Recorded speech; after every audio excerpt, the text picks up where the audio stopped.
বাপি তুমি এসেছো কাকামণি? আমি তোমার সঙ্গে বাড়িতে চলে যাব। সে কি রে বাপি, তুই তো কাল দার্জিলিং চলে যাচ্ছিস, তাই তো আমি তোর সঙ্গে দেখা করতে এলাম রে। আমি যাব না অত দূর পড়তে। সেটা আমি অনেক আগেই দাদাকে বলেছিলাম। আমার দাদা যদি এবার রাজি হলো, মাঝখানে তোর মা ডেকে বসলো, বললো আমাদের দেহ এখানে থাকলে সে কিছুতে মানুষ হবে না। ওরে বাপি, ওরা ওরা যে তোকে দোস্তর মতো সাহেব তৈরি করতে চান রে বাপি। আমি আমি সাহেব হতে চাই না কাকামণি। ওরে বাপি, মাতৃভাষাকে অবহেলা করলে উচ্চশিক্ষা অসম্পন্ন থেকে যায়। তার উজ্জ্বল দৃষ্টান্ত হচ্ছে মাইকেল মধুসূদন। মাইকেল? হ্যাঁ রে বাপি, নিজের লেখা কবিতার মধ্যে তিনি তা সব প্রকাশ করে গেছেন।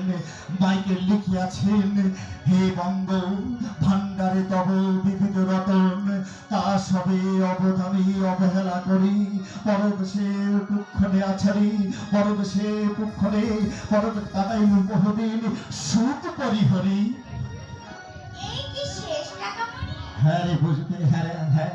মাইকেল মাতৃভাষাকে ত্যাগ করে, রে বাপি তুই জানিস না, তুই জানিস না রে বাপি, তুই জানিস না এদেশের মানুষ একটু ধন সম্পদশালী হলে তাদের ছেলেকে সাহেব তৈরি করে রে বাপি, তাদের ছেলেকে সাহেব তৈরি করে।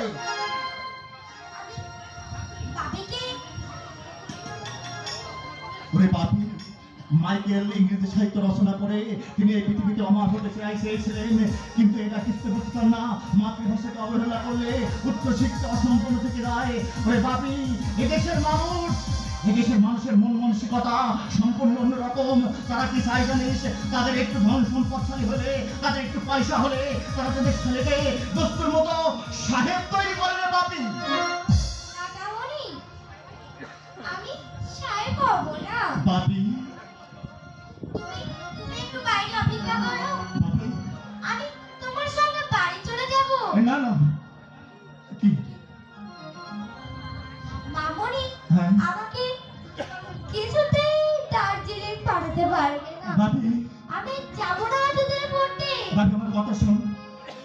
বাবিকে বলবো এখানে কোনো ভালো স্কুলে আমাকে ভর্তি করে দিতে। তুমি একটু বাইরে দাঁড়াও, আমি আসছি। বাপি, বাপি যাস না। আসছি। বাপি, বাপি যাস না, আমার কথা শোন। বাপি, বাপি।